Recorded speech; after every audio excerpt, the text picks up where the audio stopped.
Hi hello, എല്ലാവരും സുഖമായിരിക്കുമെന്ന് വിശ്വസിക്കുന്നു. നമ്മുടെ സദ്യകളിൽ ഒഴിച്ചുകൂടാൻ പറ്റാത്ത ഒരു ഐറ്റമാണ് നാരങ്ങക്കറി. വടുക പുളി നാരങ്ങ എന്നൊക്കെ പറയുന്നത്. നമ്മുടെ നാട്ടിലൊക്കെ കറി നാരങ്ങ എന്ന് പറയുന്ന വലിയ നാരകം കൊണ്ടാണ് ആ നാരങ്ങക്കറി ഉണ്ടാക്കുന്നത്. നാരങ്ങ ഇതുപോലെ ചെറുതായി അരിയുക. ആ ഒരു ഷേപ്പാണ് അതിൻ്റെ ഒരു അട്രാക്ഷൻ. ചെറുതായി അരിഞ്ഞ് പച്ചമുളകും അതുപോലെ ചെറുതായി അരിഞ്ഞ് വെക്കുക. എന്നിട്ട് നമ്മൾ കുറച്ച് വെള്ളത്തിൽ പുളിയും പാകത്തിനുള്ള പുളി എടുക്കുക. ഒരാളുടെ പുളിയുടെ പാകം ഡിഫറെൻ്റ് ആയിരിക്കുമല്ലോ. പുളിയും ചുമന്ന മുളക് പൊടിയും മഞ്ഞൾപ്പൊടിയും കൂടെ നന്നായി തിളപ്പിക്കും. ഉപ്പ് കൂടെ ആഡ് ചെയ്യണേ. ആ പൊടികളുടെ പച്ചമുളക് മാറി ഒന്ന് കുറുകുന്നവരെ തിളപ്പിച്ചെടുത്തതിന് ശേഷം മുറിച്ച് വെച്ചിട്ടുള്ള നാരങ്ങ അതിലേക്ക് ആഡ് ചെയ്യാം. നാരങ്ങ അധികം അമിഞ്ഞു പോകരുത്. ഞാനിപ്പോൾ കൽച്ചട്ടിയിലാണ് ഉണ്ടാക്കിയിട്ടുള്ളത്. ഇതൊക്കെ കൽച്ചട്ടിയിലൊക്കെ ഉണ്ടാക്കി അതിൽ തന്നെ വെക്കുമ്പോൾ അതിൻ്റെ വെള്ളമൊക്കെ വലിഞ്ഞ് നല്ല സെറ്റായി കിട്ടാൻ നല്ല ചാൻസാണ്.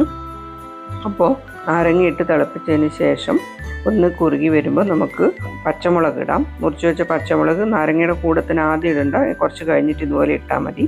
അതിന് ശേഷം പച്ചമുളക് ഒന്ന് വെന്താവുമ്പോഴേക്ക് നമുക്ക് 1-2 ആണി വെല്ലം നമ്മുടെ അളവിനനുസരിച്ചിട്ട് വെല്ലം ഇടാം.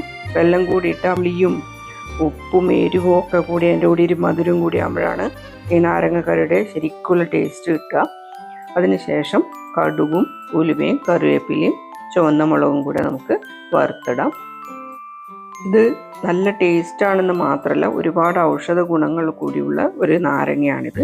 അപ്പോൾ ഡെയിലി കുറച്ച് ഒരു മെഡിസിൻ എന്ന പോലെ നമുക്ക് കഴിക്കാവുന്നതാണ്.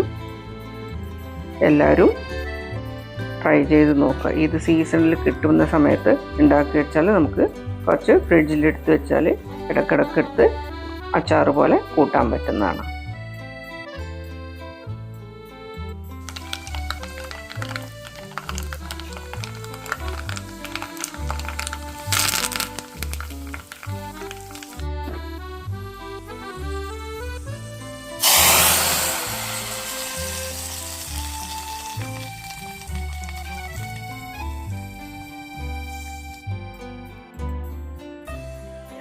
ഇതുവരെ ഈ നാരങ്ങക്കറി ഉണ്ടാക്കി നോക്കിയിട്ടില്ലാത്ത ആൾക്കാർ ഒന്ന് ട്രൈ ചെയ്തിട്ട് അഭിപ്രായം കമൻറ്റിൽ രേഖപ്പെടുത്താൻ മറക്കരുതേ.